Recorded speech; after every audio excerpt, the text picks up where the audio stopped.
Yes, hello, mapagpalang araw sa ating lahat mga kapatid. Welcome sa ating munting channel. Sa video ito ay magbabahagi na naman tayo ng kaunting kaalaman ukol sa bilis at liksi.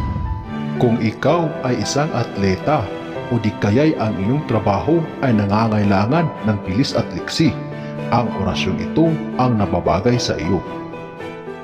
Sa paggamit nito ay isulat lamang sa kapirasong papel ang orasyon at ibabad sa tubig na pang-iinom. Mainam na ang gamit mong tubig ay yung natural na tubig o galing sa gripo o di kaya'y tubig ulan sa unang ulan sa Mayo o yung tinatawag na agwa de Mayo.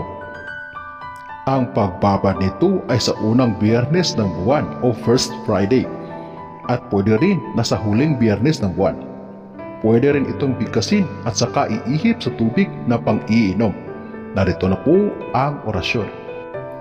Imsan, Saw, Kumausiot, Taksat, Asati, Musigo. At ito naman po ang susi. Dudumahi, Sato, Salvami.